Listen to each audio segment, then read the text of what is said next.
Assalamu alaikum my dear students, how are you? You're welcome to the class preparation part 6. In your previous classes we have discussed about some important prepositions and today we will discuss some more important prepositions. So let's start the class. আমরা আমাদের বিগত ক্লাসগুলোতে কিছু গুরুত্বপূর্ণ প্রিপোজিশনের সাধারণ ব্যবহার নিয়ে আলোচনা করেছি এবং আজকেও আমরা কিছু গুরুত্বপূর্ণ প্রিপোজিশন নিয়ে আলোচনা করব, প্রিপোজিশনের সাধারণ ব্যবহারগুলো। তো আজকে প্রথমে আমরা ফর প্রিপোজিশন নিয়ে আলোচনা করব। তো ফর শব্দটা প্রিপোজিশনের একটা গুরুত্বপূর্ণ প্রিপোজিশন এবং এই ফর বিভিন্ন অর্থে বিভিন্ন সময় পরিস্থিতিতে বিভিন্ন অর্থে ব্যবহার করা হয়ে থাকে।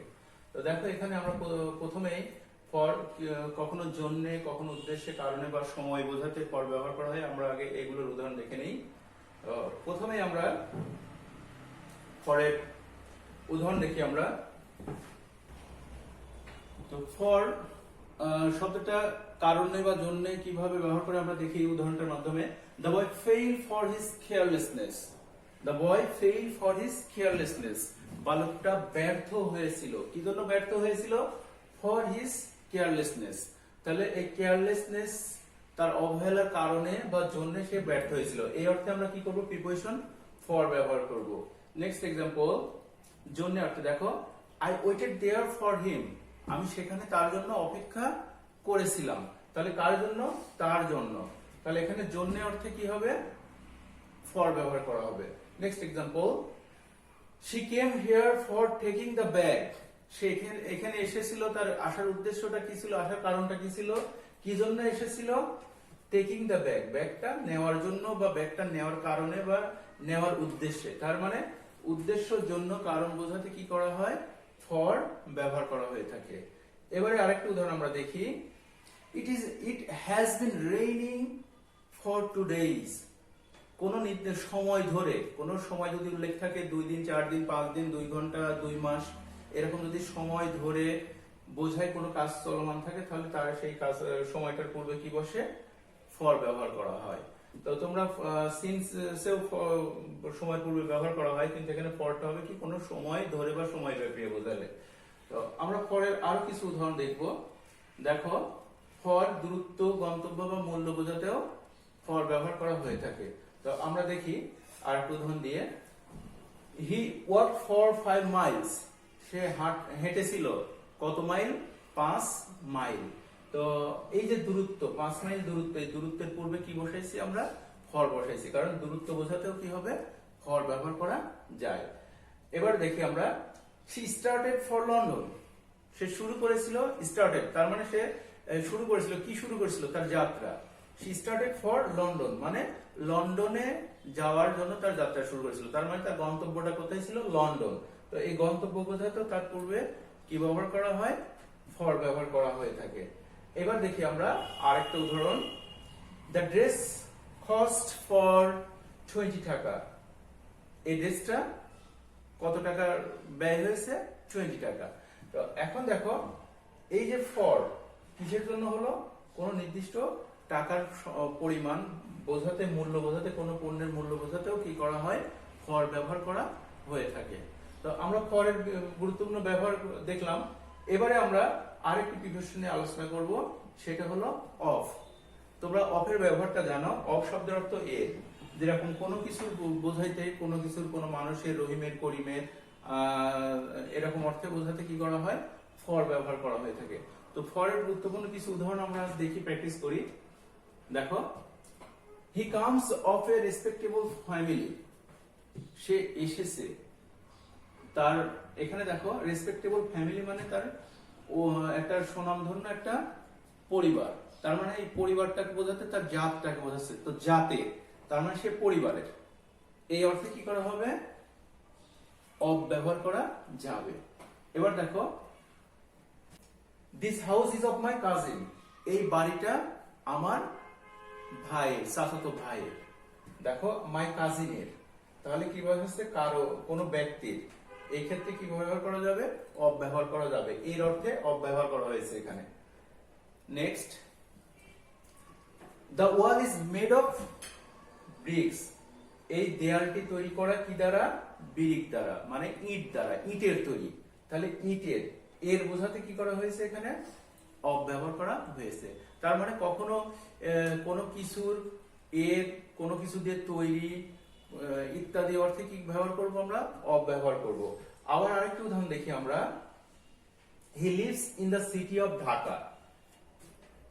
সিটি অফ ঢাকা, দেখো এখানে নোট হিসাবে লিখে রেখেছি কি? Noun of noun. তার মানে নাউন অফ নাউন, এটা একটা সিকোয়েন্স, এটা ইংরেজি ভাষাতে ব্যবহার করে থাকে। দেখো সিটি অফ ঢাকা, তার মানে ঢাকার শহরে, এখানে এর অর্থে ব্যবহার করেছে। শহরটা কিসের? ঢাকা। তো ঢাকার শহর এর বোঝাতে এখানে কি করা হয়েছে? অফ ব্যবহার করা হয়েছে। আরেকটা সিকোয়েন্স, এই সিকোয়েন্সটা মনে রাখবা, নাউন অফ নাউন, এই ক্ষেত্রে কি করা হয়? অফ প্রিপোজিশনটা ব্যবহার করা হয়ে থাকে। Next, it is 9 o'clock। আমরা ব্যবহার করে থাকি সময় ব্যবহার করার জন্য। এখন কয়টা বাজে? 9টা বাজে। It is 9 o'clock। তো ও ক্লকটা, এই ওটা হচ্ছে অফ এর সংক্ষিপ্ত রূপ। অফটা সংক্ষিপ্ত হিসাবে এখানে কি করা হয়? ব্যবহার করা হয়ে থাকে। নেক্সট প্রিপোজিশন, আমরা পরে প্রিপোজিশনটা দেখি। ফ্রম, খুবই একটা গুরুত্বপূর্ণ প্রিপোজিশন। ফ্রম, কোনো কিছু থেকে, হতে বোঝাতে কি করা হয়? ফ্রমটা ব্যবহার করা হয়ে থাকে। তো আমরা উদাহরণ দেখি। He comes from Dhaka. সে আসছে কোথা থেকে? ঢাকা থেকে। তাহলে ঢাকা হতে বা থেকে বোঝাচ্ছে, এই ক্ষেত্রে কি হবে? ফ্রম ব্যবহার করা হবে। Next, I have bought A book from the library. আমি কি করেছি? একটা বই কিনেছিলাম। কোথা থেকে? ফ্রম দ্য লাইব্রেরি, এই লাইব্রেরি থেকে বা এই লাইব্রেরি হতে। এই ক্ষেত্রে কি করা হবে? ফ্রম ব্যবহার করা হয়ে থাকবে। এরপরে আমরা গুরুত্বপূর্ণ যে প্রিপোজিশন গুলা, সিন্স এবং অ্যাজ, তোমরা এটা কনজাংশন হিসেবে ব্যবহার দেখবা। তো আমরা এই জায়গাতে প্রিপোজিশন হিসাবে সিন্স এবং অ্যাজ এর ব্যবহার দেখব। একটু খেয়াল করি। It has been raining since morning. সকাল হতে বৃষ্টি হচ্ছে। তার মানে কোন সময় হতে, কোন সময় হতে বোঝাতে কি হবে? তার পূর্বে সিন্স ব্যবহার করা হবে। আমরা জানি পরের ব্যবহারে দেখেছি যে কোন সময় ধরে, আর সিন্স ব্যবহার করব কোন সময় হতে। কোন সময় হতে শুরু হয়েছে, চলমান। তো এই হতে বোঝাতে কি হবে? আমাদের এখানে সিন্স হবে, এখানে ফ্রম দেওয়া যাবে না। আচ্ছা, খেয়াল করি পরের উদাহরণটা। He could not go out since or as her illness. তার মানে কি? সে বাহিরে যেতে পারবে না তার অসুস্থতার জন্য বা কারণে। তার মানে সিন্স অ্যাজ কি করা হয়? জন্য বা কারণেও ব্যবহার করা হয়ে থাকে। আবার সিন্স অ্যাজ কি করা হয়? মতো অর্থে ব্যবহার করা হয়। He is as good as his father. সে তার বাবার মতোই ভালো। তার মানে কি? এই যে বাবার মতো বোঝাতে কি করা হচ্ছে? অ্যাজ ব্যবহার করা হয়ে থাকে। তোমরা ডিগ্রি পরিবর্তন, অ্যাডজেক্টিভের ডিগ্রি পরিবর্তনের ক্ষেত্রে এটা করে থাকবে। তো এটাও কিন্তু প্রিপোজিশন হিসেবে ব্যবহার করা হয়ে থাকে। এবার আমরা আরেকটি গুরুত্বপূর্ণ প্রিপোজিশন দেখবো, লাইক। তো লাইকটা আমরা জানি ভার্ব, কিন্তু লাইক আবার কি হয়? প্রিপোজিশন হিসেবে ব্যবহার করা হয়। তো লাইক কোথায় প্রিপোজিশন হিসেবে ব্যবহার করা হয়? আমরা কিছু উদাহরণের মধ্যে প্র্যাকটিস করি। তো লাইক শব্দটা যখন প্রিপোজিশন হবে, তার অর্থটা হবে মতো বা যেমন। আমরা খেয়াল করে দেখি। She looks like her mother.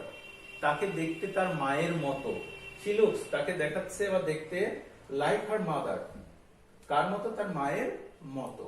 এখানে ভার্বটা হচ্ছে লুকস, আর লাইক এখানে হচ্ছে preposition. Next example, the boy plays cricket like Sakib Al Hasan. তাহলে এখানে খেয়াল করি,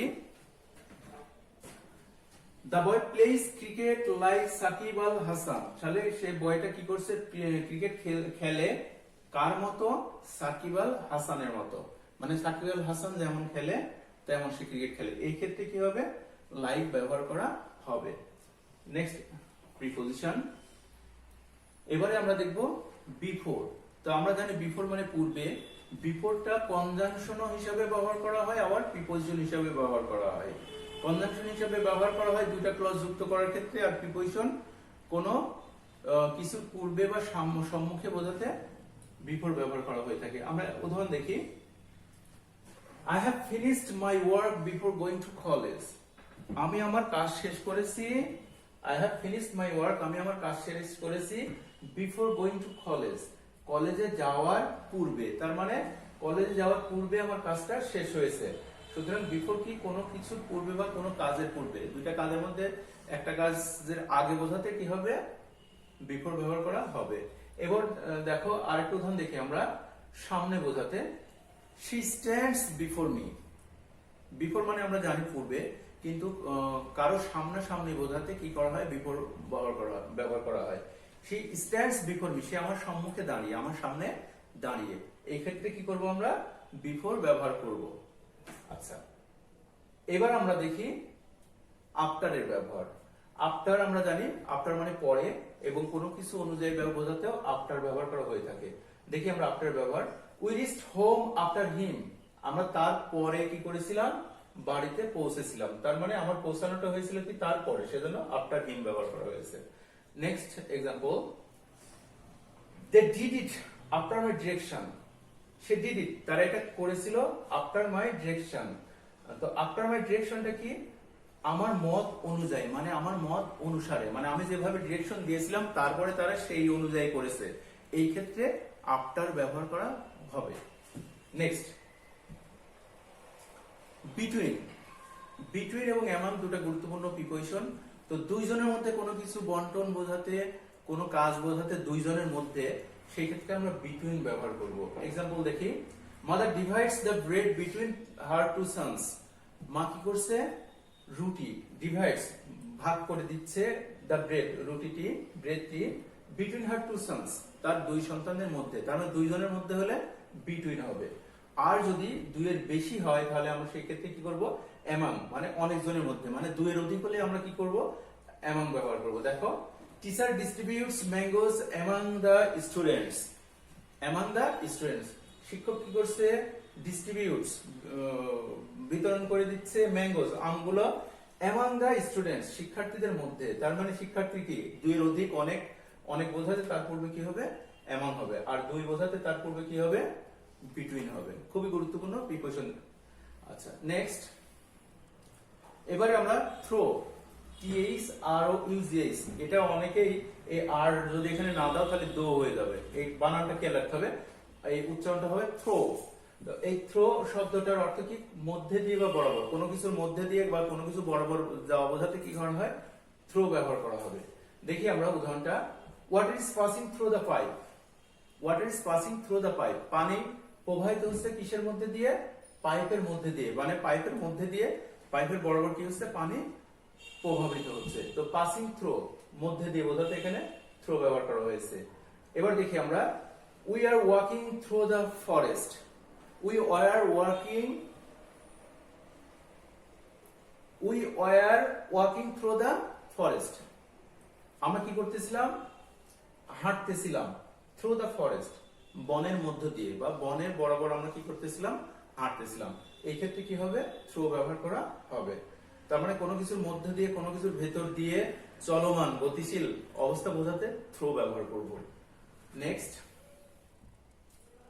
অ্যালং, অ্যালং মানেও বরাবর। আমরা একটা উদাহরণ দিয়ে শেষ করি, গো অ্যালং দ্য রোড, রাস্তা বরাবর হেঁটে যাও, তার মানে সোজা হেঁটে যাও। আমরা বলি না সোজা, সেই সোজা অবস্থা মানে বরাবর বোঝাতে আমরা কি করব, অ্যালং ব্যবহার করে থাকবো।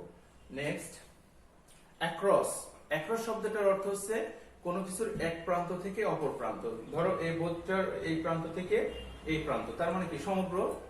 তো কোনো কিছুর এক প্রান্ত থেকে অন্য প্রান্ত যাওয়ার অর্থ কি, সমগ্র বোঝায়। তাহলে অ্যাক্রসটা কি, এক প্রান্ত থেকে অপর প্রান্ত বা সমগ্র বোঝাতে কি করা হবে, ব্যবহার করা হয়ে থাকবে। দেখো একটা উদাহরণ দিয়েছি, the news spreads across the country, খবরটা ছড়িয়ে পড়ছে কোথায়, অ্যাক্রস দ্য কান্ট্রি, দেশের এক প্রান্ত থেকে অপর প্রান্ত, মানে সমগ্র দেশব্যাপী নিউজটা ছড়িয়ে পড়ছে।